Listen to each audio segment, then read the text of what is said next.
गीता में भगवान कृष्ण ने बताया किस तरह इंसान कर सकता है ईश्वर के दर्शन।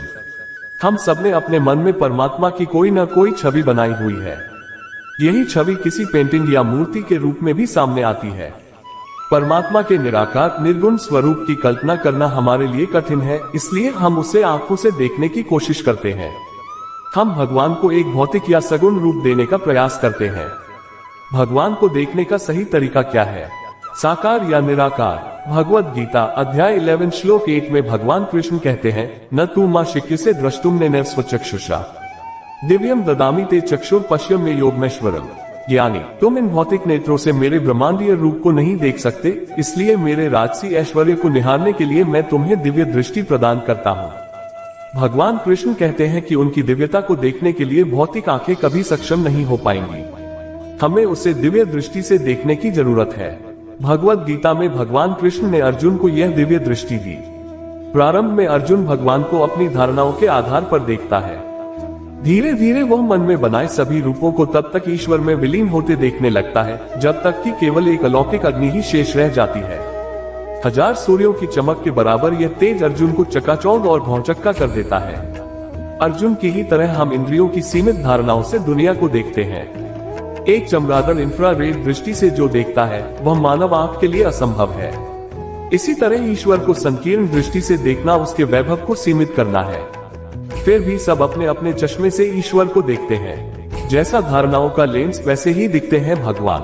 परमात्मा के वास्तविक स्वरूप को देखने के लिए सबसे पहले क्षितिज का विस्तार करना सीखना चाहिए और आंतरिक दृष्टि से दुनिया को देखना चाहिए। भौतिक आंखों से बाहरी रंग रूप ही देख पाते हैं, जबकि आंतरिक दृष्टि से देखना बंधी बंधाई धारणाओं को एक स्वरूप में विलीन कर देना है। यह प्रेम, सहानुभूति और करुणा पैदा करना है। यह दूसरे के अनुभव को अपने रूप में शामिल करना है। दुखियारों की पीड़ा से दुखी होने और उनके सुख का जश्न मनाने वालों की खुशी महसूस करना है। यह प्रकृति की ऊर्जा से जुड़ना और उसकी तरंग से खुद में कंपन महसूस करना है।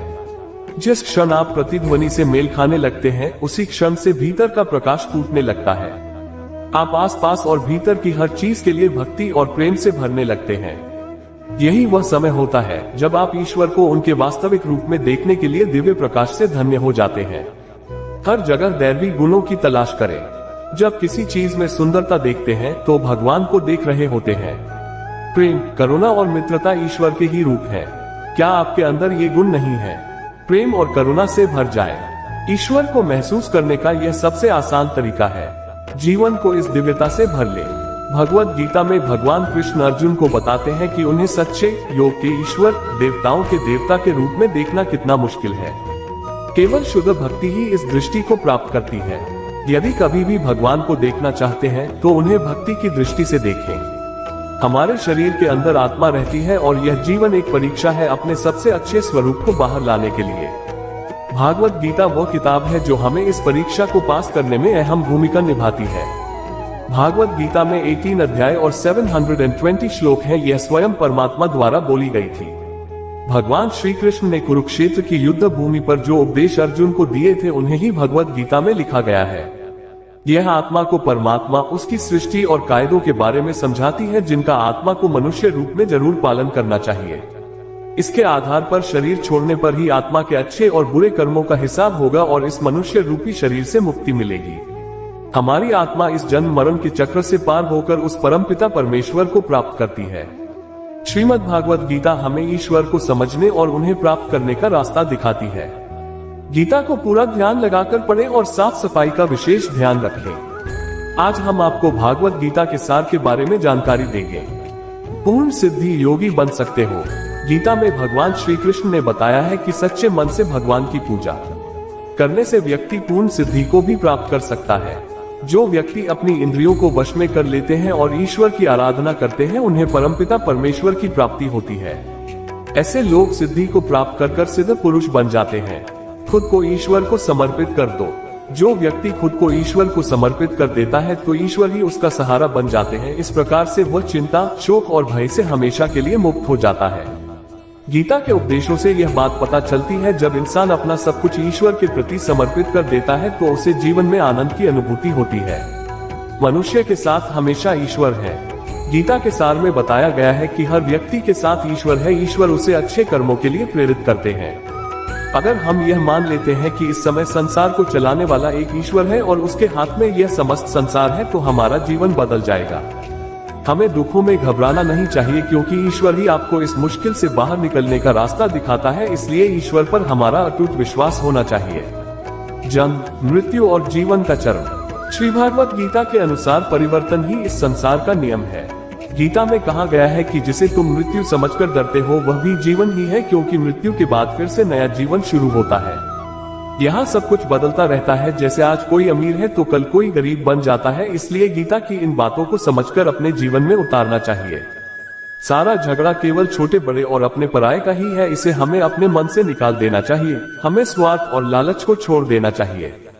भगवान श्री कृष्ण के कहे इन उपदेशों से अर्जुन को दिव्य ज्ञान मिला और भगवान के परम स्वरूप को उन्होंने देखा। श्री कृष्ण के परम स्वरूप का ज्ञान गीता को जानने वाला हर इंसान प्राप्त कर सकता है। इस संसार में तुम्हारा कुछ नहीं। गीता के वचन के अनुसार तुम खाली हाथ ही आए थे और खाली हाथ जाओगे। तुम किसके चले जाने का शौक करते हो, क्योंकि तुम तो कुछ भी साथ में नहीं लेकर आए थे जो तुमने खो दिया है। जिस धन दौलत और वैभव को तुम अपना समझ रहे हो वह सब तो भगवान द्वारा तुम्हें दिया गया है। इसलिए तुम तो खाली हाथ आए हो और खाली हाथ ही जाओगे।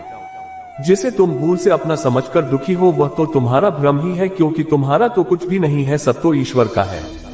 गीता में कहा गया है कि समस्त दुखों का कारण यही है कि संसार की सभी वस्तु को तुम अपना मान लेते हो। केवल वर्तमान की सोचो। अक्सर व्यक्ति बीती हुई बातों को याद कर कर दुखी होता रहता है या भविष्य की चिंताओं में डूबा रहता है। यह चिंता उसे अंदर ही अंदर परेशान करती रहती है, क्योंकि कहा जाता है चिंता चिता के समान होती है। इस चिंता की कोई दवा भी नहीं है। गीता के उपदेश के अनुसार व्यक्ति व्यर्थ में ही बीते समय की बातों पर अपना समय बर्बाद कर देता है और अफसोस करता है भविष्य की चिंता की कैसे किसी चीज को प्राप्त किया जाए। इन बातों में फंसकर इंसान वर्तमान पर ध्यान ही नहीं देता है। इसलिए गीता का कथन है कि इंसान को बीते समय की चिंता नहीं करनी चाहिए और बीती हुई बातों के बारे में सोचकर परेशान नहीं होना चाहिए। हमें केवल वर्तमान को अच्छा बनाने के बारे में सोचना चाहिए, जिससे हमारा भूत और भविष्य खुद ही ठीक हो जाएगा। हमें यह मानना चाहिए जो हो चुका है, जो हो रहा है और जो होने वाला है सब अच्छा ही अच्छा होगा। गीता इन सकारात्मक बातों के द्वारा इंसान को चिंता न कर कर्म करने को प्रेरित करती है। ईश्वर की शरण में चले जाओ। श्री कृष्ण अर्जुन की सभी समस्याओं का समाधान पल भर में ही कर देते थे। जो भी सभी धर्मों का त्याग कर श्री कृष्ण की शरण में आता है उसे श्री कृष्ण स्वीकार कर लेते हैं और उन्हें उनके समस्त पापों से मुक्त कर देते हैं। भगवान कृष्ण कहते हैं तुम शौक मत करो, मेरी शरण में आओ, मैं तुम्हें हर पाप से मुक्त कर दूंगा। श्री कृष्ण ने मोह माया का त्याग, कर्म को स्वीकार करना, कर्म करना और फल की चिंता न करना और क्रोध और ईर्ष्या का त्याग करना बताया है। श्री कृष्ण सभी मनुष्यों को अपनी शरण में बुला रहे हैं, वह उनके पापों को माफ कर देंगे। ज्ञान से ही ईश्वर प्राप्त होते हैं। श्री कृष्ण ने परमपिता परमेश्वर को प्राप्त करने के लिए कहा है, जो इंसान ईश्वर के प्रति अटूट श्रद्धा रखते हैं, अपनी इंद्रियों पर काबू रखते हैं और मेहनत करने वाले होते हैं, वो जल्दी ज्ञान प्राप्त कर लेते हैं। फिर ज्ञान प्राप्त हो जाने पर उन्हें जल्द ही परम शक्ति की प्राप्ति होती है। उस इंसान का मन अपने कार्यों से भटकता नहीं है, इस प्रकार वो ईश्वर को प्राप्त कर लेता है। हमेशा अच्छे कर्म करो। श्री कृष्ण कहते हैं कि श्रेष्ठ इंसान जैसा व्यवहार करते हैं, यानी वह जो कार्य करते हैं दूसरे व्यक्ति भी वैसा ही व्यवहार यानी कार्य करते हैं। उत्तम व्यक्ति जो उदाहरण प्रस्तुत करते हैं समस्त मनुष्य उसी का पालन करने लगते हैं। इसलिए उत्तम व्यक्ति को हमेशा अच्छे कर्म करने चाहिए। कर्मयोगी बनने की सीख। भगवान श्री कृष्ण कर्म की महानता के बारे में बताते हैं, कर्म करो लेकिन फल की चिंता मत करो को समझाते हुए श्री कृष्ण अर्जुन को बताते हैं तुम्हारा अधिकार केवल कर्म पर है, लेकिन कर्म के फलों पर नहीं। काम करने में तुम्हें मन लगाना चाहिए। इसमें श्री कृष्ण ने कर्म की महानता को बताया है। यह वचन मानव जीवन के लिए सबसे कल्याणकारी है। कर्म, दर्शन और योग का पूरा सार इसी पर आधारित है। कर्म से ही मनुष्य का निर्माण होता है। हर व्यक्ति को कर्म करके ही सिद्धि और ज्ञान प्राप्त होता है। श्री कृष्ण कहते हैं जो अपने कामों के प्रति समर्पित रहता है और कार्यों को अच्छी तरह से पूरा करता है वह जीवन में सफलता प्राप्त करता है। कर्म प्रकृति के द्वारा कराए जाते हैं, बिना कर्म के इस संसार में कुछ भी प्राप्त नहीं किया जा सकता है। अच्छे व्यक्तियों का कल्याण होता है। जो लोग अच्छे होते हैं और अच्छे कार्य करते हैं ईश्वर को उनकी जिम्मेदारियों और रक्षा की जिम्मेदारी स्वयं लेनी पड़ती है। मतलब अच्छे व्यक्तियों की रक्षा के लिए ईश्वर अवतार लेते हैं। इसलिए सभी इंसानों को अच्छाई के रास्ते पर चलते हुए जीवन व्यतीत करना चाहिए। श्री कृष्ण जी कहते हैं, धर्म की स्थापना के लिए अर्थात अच्छे लोगों के कल्याण के लिए और दुष्ट लोगों के विनाश के लिए मैं हर युग में समय समय पर जन्म लेता हूँ। कहने का तात्पर्य है, भगवान अपने भक्तों की रक्षा के लिए हर युग में जन्म लेते हैं और दुष्ट व्यक्तियों का विनाश करते हैं, यानी सृष्टि की रक्षा करते हैं। आत्मा अजर अमर है।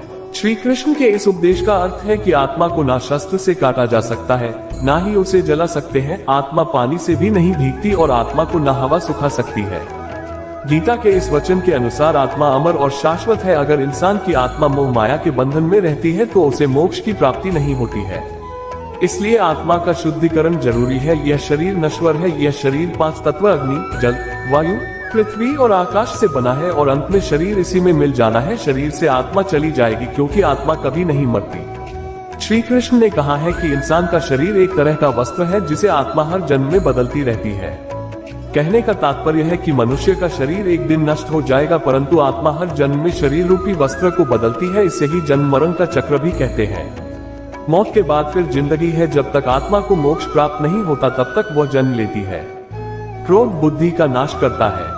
हमारे बड़े बूढ़े हमें बताते हैं कि किस प्रकार क्रोध करने से मनुष्य का विनाश होता है। इंसान की बुद्धि जब मारी जाती है तो उसे स्मृति भ्रम हो जाता है। बुद्धि के खत्म होने से इंसान खुद का विनाश कर बैठता है। इसलिए हमें क्रोध से दूर रहना चाहिए। यह हमारे विनाश का कारण बनता है। इस वचन से श्री कृष्ण ने क्रोध को काबू में रखने की शिक्षा दी है। मोह माया का त्याग करें। इस वचन के माध्यम से श्री कृष्ण ने इंसान को अपने मन में मोह माया के बंधन से मुक्त होने के लिए कहा है। किसी वस्तु के बारे में ज्यादा सोचने से इंसान उसकी मोह माया में डूब जाता है। इससे उसमें उस वस्तु को पाने की इच्छा पैदा हो जाती है और कामना में समस्या आने पर क्रोध का जन्म होता है। श्री कृष्ण ने ईर्ष्या, क्रोध और स्वार्थ जैसे अवगुण से इंसान अधर्म के रास्ते पर चलने लगता है। इससे इंसान का नैतिक पतन हो जाता है। चिंता छोड़कर कर्म करो। श्री कृष्ण ने अर्जुन की समस्या का समाधान करते हुए कहा, अगर तुम युद्ध में लड़ते समय वीर गति को प्राप्त होते हो तो तुम्हें स्वर्ग मिलेगा, और यदि युद्ध में विजयी होते हो तो इस धरती के सभी सुखों को पाओगे। श्री कृष्ण कहते हैं, हे अर्जुन उठो और युद्ध करो। श्री कृष्ण ने इस वचन के द्वारा कर्म करने को प्रेरित किया है। वर्तमान कर्म पर ध्यान देंगे तभी सुख मिलेगा। आज के समय में तनाव के कारण कई तरह की बीमारियां इंसान को हो रही है। गीता में कहा गया है, क्यों व्यर्थ की चिंता करते हो, किससे डरते हो, डर को त्याग दो। जब आत्मा ना जन्म लेती है और ना ही मरती है तो डरने की कोई बात नहीं है। चिंता से आत्मा और शरीर को दुख पहुंचता है। धर्म की रक्षा के लिए अवतार। यहाँ अर्जुन से श्री कृष्ण कहते हैं कि जब जब धर्म की ग्लानि होती है और अधर्म बढ़ता है तब तब मैं स्वयं श्री कृष्ण धर्म की रक्षा के लिए अवतार लेता हूँ, अर्थात अपनी रचना करता हूँ। पृथ्वी पर पाप बढ़ने पर ईश्वर स्वयं किस रूप में आकर उसका अंत करते हैं और उससे अपने भक्तों की रक्षा करते हैं। संदेह इंसान के दुख का कारण। जिन व्यक्तियों में संदेह की आदत होती है या शक करते हैं, ऐसे लोगों के बारे में श्री कृष्ण ने कहा है कि संदेह की आदत व्यक्ति के दुख का कारण बनती है। शक करने की आदत ऐसी है जो अच्छे से अच्छे रिश्ते को भी बेकार कर देती है। शक करने वाले इंसान बाद में पश्चाताप करते हैं। स्वार्थी मत बनो। श्री कृष्ण ने उन व्यक्तियों के लिए बड़ी सीख दी है जो व्यक्ति दूसरों की भलाई नहीं करते और सिर्फ अपना स्वार्थ सिद्ध करने में लगे रहते हैं, उनका कभी भला नहीं होता। इंसान का स्वार्थ उसे बाकी लोगों से दूर कर नकारात्मकता की ओर लेकर जाता है, जिसके चलते इंसान अकेला रह जाता है। स्वार्थ शीशे पर लगी धूल की तरह है, जिसके कारण व्यक्ति अपना चेहरा ही नहीं देख पाता है। अगर आप चाहते हैं कि अपना जीवन खुशी से व्यतीत करें तो इसके लिए आप अपने स्वार्थ को कभी अपने पास नहीं आने दें, क्योंकि स्वार्थी व्यक्ति दोस्ती भी अपना स्वार्थ निकालने के लिए करते हैं। अधिकता इंसान के लिए बड़ा खतरा। श्री कृष्ण कहते हैं, इंसान के लिए किसी भी प्रकार की अधिकता खतरनाक साबित हो सकती है। जिस प्रकार रिश्ते अच्छे हो या बुरे, खुशी हो या गम, हमें किसी भी परिस्थिति में अति नहीं करनी चाहिए और जीवन में संतुलन बनाकर रखना चाहिए। जब तक व्यक्ति अपने जीवन में संतुलन नहीं बनाकर रखेगा वह हमेशा दुखी ही रहेगा। मनुष्य को जरूरत से ज्यादा कोई चीज नहीं करनी चाहिए। अपने काम को मन लगाकर करें। जो व्यक्ति अपने काम को मन लगाकर करते हैं और काम में खुशी ढूंढते हैं वो जरूर सफल होते हैं। वहीं दूसरी तरफ कुछ लोग ऐसे होते हैं जो किसी भी काम को बहुत समझकर करते हैं और जल्दी से निपटाना चाहते हैं। ऐसे लोग किसी भी कार्य को सही तरीके से नहीं कर पाते और अपने जीवन में पीछे रह जाते हैं।